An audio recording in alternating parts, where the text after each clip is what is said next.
Hello नमस्कार दोस्तों। आप सभी का स्वागत है आपके अपने यूट्यूब चैनल जी के बायोमित में। आज हम साइंस के मोस्ट इंपोर्टेंट क्वेश्चन करने जा रहे हैं जो हिरण्यकशिपु से ग्रुप डी के लिए बहुत ही महत्वपूर्ण रहेंगे। तो प्लीज़ इस क्लास को लाइक शेयर जरूर कर देना। चलो अपनी क्लास की शुरुआत करते हैं। तो फर्स्ट क्वेश्चन, उस उत्तक का नाम बताइए जो किसी पौधे के विभिन्न भागों में भोजन पहुँचाता है। तो पौधों के विभिन्न भागों में कौन सा उत्तक पहुँचाता है? तो इनमें से ऑप्शन नंबर ए फ्लोएम पहुँचाता है। कौन सा पहुँचाता है पौधों के विभिन्न भागों में भोजन? तो फ्लोएम पहुँचाता है। नेक्स्ट, फफूंदिया कवक के अध्ययन को क्या कहते हैं? तो फफूंदिया कवक के अध्ययन को क्या कहा जाता है? तो इसे कवक विज्ञान कहा जाता है।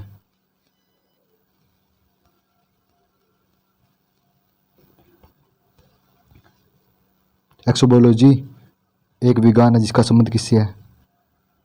तो एक्सोबोलॉजी का संबंध किससे है? बाह्य अंतरिक्ष में जीवन के साथ से है। मधुमक्खियों के प्रजनन एवं प्रबंधक को क्या कहते हैं? तो मधुमक्खियों के पालन को क्या कहा जाता है? तो इसे एपीकल्चर कहा जाता है। निम्नलिखित में से कौन सा जीव अंडेज्य है? तो इनमें से अंडेज्य कौन सा जीव है? तो कौन सा जीव अंडेज्य है? मेंढक। टीडा के कान उसके खालिस्तान पर स्थित होते हैं। तो टीडा के कान कहाँ पर स्थित होते हैं? तो उसके पैरों पर स्थित होते हैं। निम्नलिखित में से कौन सा एक बहुकोषीय जीव नहीं है? तो इनमें से बहुकोषीय जीव कौन सा नहीं है? तो पैरामीशियम एक बहुकोषीय जीव नहीं है। Option number 4। निम्नलिखित में से कौन सा कथन सही है? तो इनमें से कौन सा कथन सही है? कवक प्रकाश संश्लेषण नहीं करते। तो कौन सा प्रकाश संश्लेषण नहीं करते? तो कवक प्रकाश संश्लेषण नहीं करते। नेरिस्पेरेटिमा केचुआ तथा हिरोडोसिनिया रक्त सूचक जो किस संघ के उदाहरण है? तो केचुआ और जो कौन से संघ के उदाहरण है? तो ये एनिलिडा संघ के उदाहरण है। टीडो पक्षी खालिस्तान श्रेणी में वर्गीकृत किया जाता है। तो टीडो पक्षी कौन से में किया जाता है? तो टीडो पक्षी विलुप्त श्रेणी में है। जिन प्राणियों में कोशिका 3 बुर्णीय सत्रों में व्यस्त होती है तो उन्हें कहते हैं। तो जिनमें 3 कोशिका होती है उन्हें कौन से क्या कहा जाता है? तो उन्हें त्रिकोणिक कहा जाता है। एक कोशिका जीव कैसे प्रजनन करता है? तो एक कोशिका जीव कैसे प्रजनन करते हैं? तो ये कोशिका विभाजन में प्रजनन करता है। तो कौन से में करता है एक कोशिका जीव? तो एक कोशिका विभाजन में प्रजनन करता है। निम्नलिखित में से किसका शरीर सिर से पूंछ तक खंडित होता है? तो किसका शरीर सिर से और पूंछ तक खंडित होता है? तो ये वलियन एनिलिडा जाति का शरीर सिर से लेकर पूंछ तक खंडित होता है। निम्नलिखित में से कौन सा सर्वाधिक दीर्घायु है? तो सबसे ज्यादा दीर्घायु कौन सा है? तो इनमें से केचुआ सबसे ज्यादा दीर्घायु का है। यीस्ट एक खालिस्तान है। तो यीस्ट क्या है? तो यीस्ट एक कवक है। लाइकेन किन दो के बीच का संबंध है? तो लाइकेन किस किस के बीच का संबंध है? तो लाइकेन शैवाल और कवक का संबंध है। कीट पक्षी पौधे किस तत्व की कमी वाला मिट्टी में उगते हैं? तो कीट पक्षी पौधे कौन से तत्व की कमी में उगते हैं? तो ये नाइट्रोजन की कमी वाले मिट्टी में उगते हैं। खुले परिसंचरण तंत्र वाले जानवरों में होता है। तो खुले परिसंचरण तंत्र वाले जानवरों में क्या होता है? तो इनमें हीमोसिल रक्त गुहा होता है। निम्नलिखित में से कौन सा एक अंडज संतनी है? तो अंडज संतनी कौन सा इनमें से? तो बत्तख चोच। स्तनधारियों के रक्त में सबसे बड़ी कोशिका सेल कौन सी होती है? तो स्तनधारियों में सबसे बड़ी कोशिका कौन सी होती है? कौन सी होती है भाई? तो इनमें मोनोसाइट होती है। तो ना आप सभी ना साथ साथ में आंसर जरूर कमेंट करना।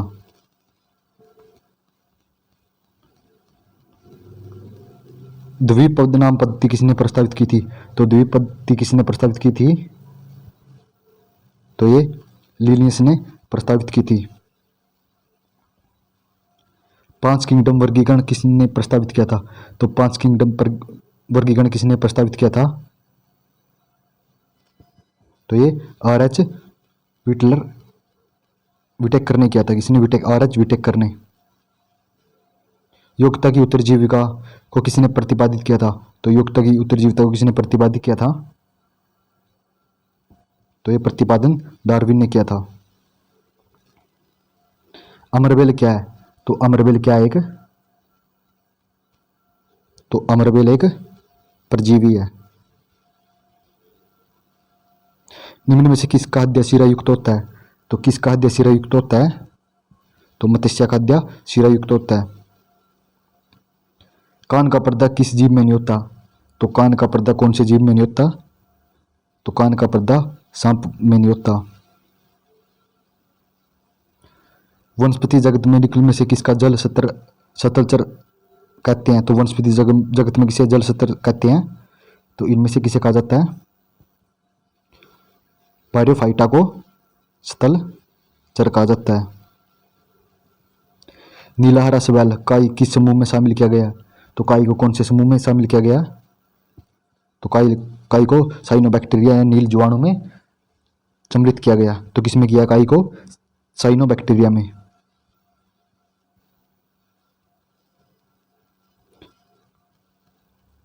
मानव जातियों के वर्गीकरण में निम्नलिखित में से किस कसौटी का प्रयोग नहीं किया जाता? तो मानव जातियों में कौन सी कसौटी का प्रयोग नहीं किया जाता? तो इसमें कान का प्रयोग नहीं किया जाता। यदि एक जीवाणु कोशिका प्रति 20 मिनट विभाजित होती है तो 2 घंटे में कितने बैक्टीरिया बनेंगे? तो इसमें 2 घंटे में कितने बैक्टीरिया बनाए जाएंगे? तो इसमें 64 बैक्टीरिया बनाए जाएंगे।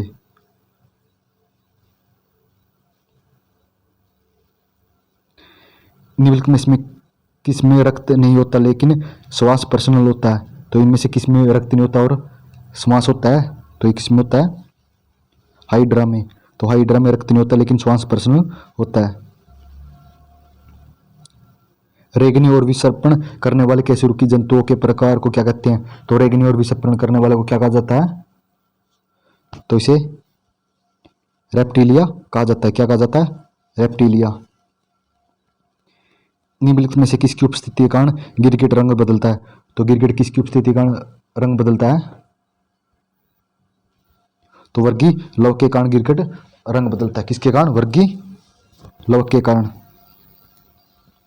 अगर आपने इस क्लास की पीडीएफ चाहिए ना तो GK by Amit Telegram channel जरूर ज्वाइन कर लेना। शिकार परिपक्षियों और बाधों का पता लगाने के लिए चमगादड़ अथवा डॉल्फिन किस परिघटना का प्रयोग करते हैं? तो चमगादड़ और डॉल्फिन कौन सी परिघटना का करते हैं? तो ये ध्वनि निधारण परिघटना का प्रयोग करते हैं।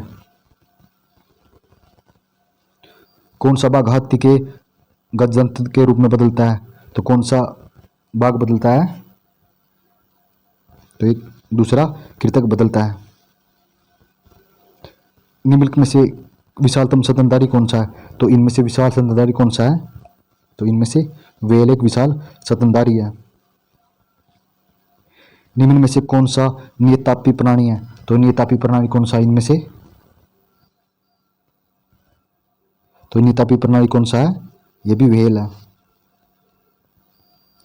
निम्न में से किस जंतु में तंत्रिका तंत्र नहीं होता? तो तंत्रिका तंत्र कौन से जंतु में नहीं होता? तो अमीबा में तंत्रिका तंत्र नहीं होता। आर्कियोपोडियस रिक में निम्न सरीसृप के लक्षण है। तो आर्कियोपोडियस में किसके लक्षण है? तो इसमें जबड़े पर दांत, पूंछ और चोंच होते हैं। सेल लाइकन, तो लाइकन क्या है? एक तो लाइकन क्या है? एक सहजीवी है। निम्न में से किसने अस्थिपंजर बिल्कुल नहीं होता? तो अस्थिपंजर किसमें नहीं होता? तो अस्थिपंजर रजत मीन में अस्थिपंजर नहीं होता। केकड़े में कुल कितने पैर होते हैं? तो केकड़े में कितने पैर होते हैं? तो केकड़े में 10 पैर होते हैं। तो केकड़े में कितने पैर होते हैं? तो केकड़े में 10 पैर होते हैं। निम्न में से किस जीव संख्या संसार में सार्वजनिक है? तो कौन से जीव की संख्या संसार में सबसे ज्यादा है? तो मछली की संख्या संसार में सबसे ज्यादा है। पुरुष में पुरुषोत्तम के लिए कौन सी गुणसूत्र आयोजन किया जाता है? तो पुरुष में कौन सा होता है? तो पुरुष में XY और महिला में एक्स एक्स गुणसूत्र होता है। तो पुरुष में एक्स वाई और महिला में एक्स एक्स गुणसूत्र होता है। एक गुणसूत्र निम्नलिखित में से क्या एक गुणसूत्र में निम्नलिखित में से क्या उपस्थित होते हैं? तो गुणसूत्र में क्या क्या होते हैं? तो गुणसूत्र में डीएनए तथा प्रोटीन होते हैं। तो क्या क्या होते हैं? डीएनए तथा प्रोटीन। निम्न में से किसमें लिंग गुणसूत्र का एक पूर्ण युग्म होता है? तो निम्नलिखित में से किसमें लिंग गुणसूत्र का एक पूर्ण युग्म होता है? तो पूर्ण युग्म किसमें होता है? तो पूर्ण युग्म केवल स्त्री में होता है। तो स्त्री में एक्स एक्स होते हैं और मादा में एक्स वाई होते हैं। तो पूर्ण गुणसूत्र किसमें हो गया? केवल स्त्रियों में पूर्ण गुणसूत्र होता है। वसानुगत विशेषताएं मुख्यतः रूप से माता पिता के बच्चों में पहुंचती है, जो मुख्यतः खालिस्तान के माध्यम से होती है। तो किसके माध्यम से पहुंचती है? तो ये जीन के माध्यम से माता पिता से बच्चों में पहुंचती है। गुणसूत्रों की आकृति विज्ञान का अच्छी तरह से अध्ययन किसने किया था? तो गुणसूत्रों की आकृति का विज्ञान में सबसे अच्छा अध्ययन किसने किया था? तो कौन सी अवस्था में होता है? तो ये मध्य अवस्था में होता है। डाउन सिंड्रोम वाले व्यक्ति अपरिहार्य रूप में किसमें ग्रस्त होते हैं? तो डाउन सिंड्रोम वाले कौन से में होते हैं? तो ये अल्जाइमर रोग से ग्रस्त होते हैं डाउन सिंड्रोम वाले व्यक्ति। डीएनए में ग्वानिन और साइटोसिन के बीच हाइड्रोजन बांधों की संख्या कितनी होती है? तो डीएनए में ग्वानिन और साइटोसिन में कितनी बंधों की संख्या होती है? तो इसमें 3 बंध संख्या होती है। कितने? 3 बंध संख्या होती है। जब कोई एकल जीन एक से अधिक लक्षण को नियंत्रित करता है तो उसको किस प्रकार कहा जाता है? तो जब कोई एकल जीन एक से अधिक लक्षण को अभिव्यक्ति करता है तो उसे क्या कहा जाता है? तो उसे बहुप्रभावी कहा जाता है। ऑप्शन नंबर 4 क्या कहा जाता है? बहुप्रभावी। जीवाणु कोशिकाओं में सूत्र कणिकाओं की संख्या कितनी होती है? तो जीवाणु कोशिकाओं में सूत्र कणिकाओं की संख्या कितनी होती है? तो इसमें कितनी होती है? 0। कितनी होती है? 0 संख्या होती है। भ्रूण के पोषण में कौन सी संरचना सहायक होती है? तो भ्रूण के पोषण में कौन सी संरचना सहायक होती है? तो ये प्लेसेटा होती है। कौन सी? प्लेसेटा। Option number 4। अनुवांशिकता शब्द किसने दिया था? तो जेनेटिक शब्द किसने दिया था? तो ये बैट्सन ने दिया था। किसने? बैट्सन। Option number 3। सामान्य निषेचन होता है तो सामान्य निषेचन कहाँ पे होता है? तो डिंबवाहिनी नली में होता है। ऑप्शन नंबर 1 किसमें? डिंबवाहिनी नली में सामान्य निषेचन होता है। डीएनए में पाई जाने वाली शर्करा है तो डीएनए में कौन सी शर्करा पाई जाती है? तो डीएनए में पेंटोस पाई जाती है। क्या पाई जाती है डीएनए में? पेंटोस। Option number 3। गर्भाशय बूम के लिए वैकल्पिक शब्द क्या है? तो गर्भाशय के लिए कौन सा शब्द है? तो गर्भाशय के लिए यूकेटस। Option number 1।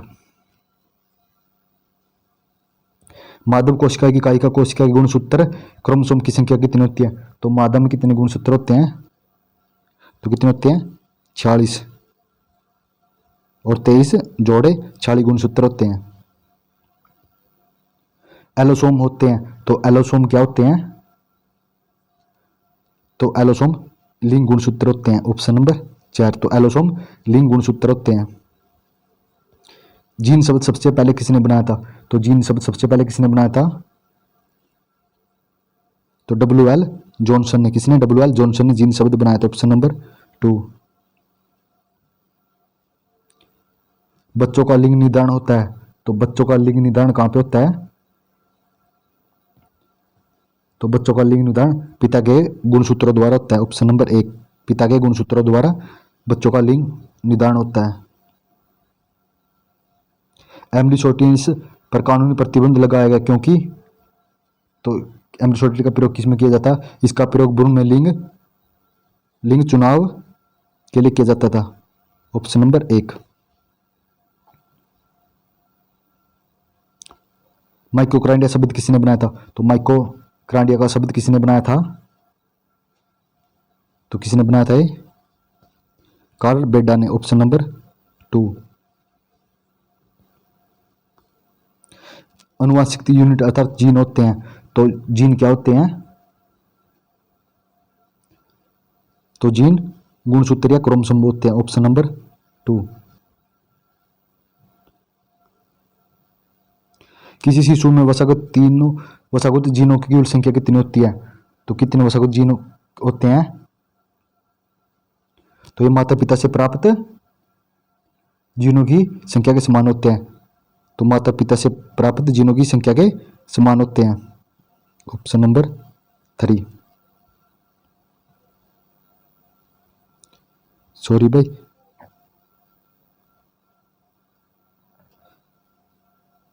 किसी वसागत गुणसूत्र में जीनों की संख्या कितनी होती है? ये माता पिता से प्राप्त जीनों की संख्या के बराबर होते हैं। ऑप्शन नंबर 3 करेक्ट है इसका। तो नहीं, यहाँ पे ना आप ऑप्शन नंबर 3 कर लेना। क्लोरोफिल को खालिस्तान के द्वारा पृथक और नामित किया जाता है।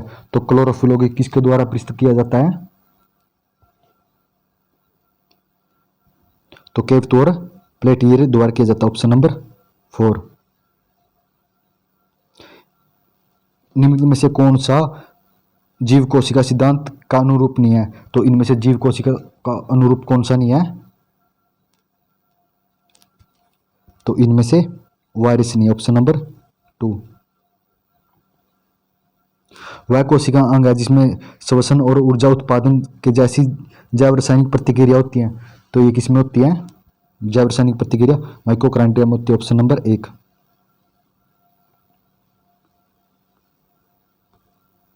निम्न में से कौन सा एक संयोजी ऊतक नहीं है? तो इनमें से संयोजी ऊतक कौन सा नहीं है? तो हड्डियां मांसपेशियां संयोजी ऊतक नहीं। Option number 3। निम्न में से कौन सी कोशिका अंग केवल वनस्पति कोशिका में उपस्थित होते हैं? तो वनस्पति कोशिका में कौन सा होता है? तो इसमें केवल कोशिका भित्ति होती है। Option number 2। एक विशेष कार्य करने वाले समान कोशिकाओं के समूह को क्या कहते हैं? तो एक विशेष कार्य करने वाले समान कोशिका के समूह को क्या कहा जाता है? तो इसे उत्तक कहा जाता है। क्या कहा जाता है? उत्तक, एक समान कोशिका वाले को। Option number 1। पौधों के उत्तक कितने प्रकार के होते हैं? तो पौधों में उत्तक कितने प्रकार के होते हैं? 2 प्रकार। कितने प्रकार के पौधों में उत्तक? 2 प्रकार के होते हैं। निम्न में से किसको कोशिका का शक्ति घेरा कहा जाता है? तो कोशिका का शक्ति घेरा किसे कहा जाता है? तो सूत्रकणिका को कोशिका का शक्ति घेरा कहा जाता है। Option number 2। तो निम्न में से किसको कोशिका का शक्ति घेरा कहा जाता है? तो कोशिका का शक्ति घेरा किसे कहा जाता है? सूत्रकणिका को। Option number 2। निम्न में से किस वैज्ञानिक ने पहली बार जीवित कोशिका शब्द प्रोटोप्लाज्मा शब्द का प्रयोग किया था? तो प्रोटोप्लाज्मा शब्द का प्रयोग सबसे पहले किसने किया था? तो ये पुरकिंजे ने किया था। ग्लाइकोलिसिस का अंतिम उत्पाद क्या होता है? तो ग्लाइकोलिसिस का अंतिम उत्पाद क्या होता है? तो ये पायरुक एसिड होता है। Option number 3। लाइकोसोम को उनके खालिस्तान की वजह से आत्मघाती थैली कहा जाता है। तो किसकी वजह से कहा जाता है? हाइड्रोलिटिक्स एंजाइम के कारण। Option number 3। निम्नलिखित में से एटीपी का कौन सा पूर्ण विस्तार सही है? तो एटीपी कौन सा है? तो एंड्रोन triphosphate. Option number 3।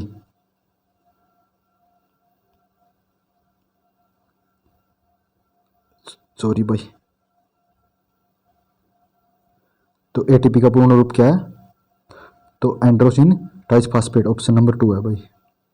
One flow में ऑप्शन नंबर 3 बोल गया, उसके लिए सॉरी। निम्नलिखित में से किसकी उपस्थिति के कारण जंतु कोशिका और पादप कोशिका में अंतर पाया जाता है? तो जंतु और पादप कोशिका में किसकी वजह से अंतर पाया जाता है? कोशिका भित्ति। Option number 2। एक कोशिका के केंद्र में कौन सा द्रव होता है? तो कोशिका के केंद्र में कौन सा द्रव पाया जाता है? न्यूक्लियोप्लाज्मा पाया जाता है। सेलुलोज खालिस्तान का एक बहुलक है, तो सेलुलोज किसका बहुलक है? तो सेलुलोज ग्लूकोज का बहुलक, ऑप्शन नंबर 3। निम्नलिखित में से किसमें पौधे और खाद्य पदार्थ और अन्य तत्वों का वहन होता है? तो पौधों और तत्वों का वहन किसमें होता है?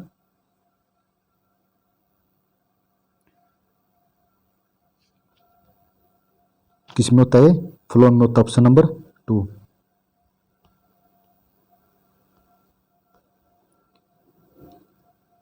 सेलुलोज भित्ति किसके सेलों में पाई जाती है? तो सेलुलोज भित्ति किसके में पाई जाती है? तो ये पौधों में पाई जाती है। नग्न आंखों से देखे जा सकने वाली कोशिका का सबसे छोटा आकार कौन सा होता है? तो कितना होता है छोटा आकार? तो ये 100 माइक्रेन होता है, ऑप्शन नंबर 3। जीवित जीवों का संरचनात्मक और प्राथमिक एकक कौन सा है? तो कौन सा है ये? तो ये कोशिका है, ऑप्शन नंबर 1। निम्नलिखित में से किसको किसी कोशिका में अचल संपत्ति माना जाता है? तो कोशिका में अचल संपत्ति किसको माना जाता है? तो न्यूक्लिक अम्ल को माना जाता है। कोशिका में निम्न में से कौन सा पाचन थैली, तो कोशिका की पाचन थैली किसे कहा जाते हैं? तो लाइकोसोम को कोशिका की पाचन थैली कहा जाता है, ऑप्शन नंबर 4।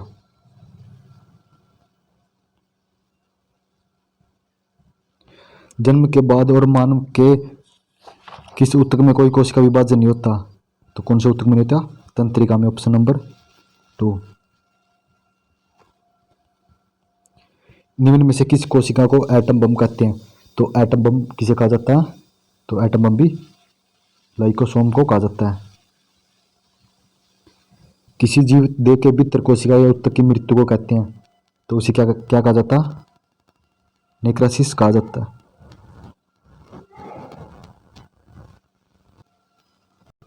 हमारे शरीर की किन कोशिका में सबसे कम पुनर्योजी शक्ति होती है?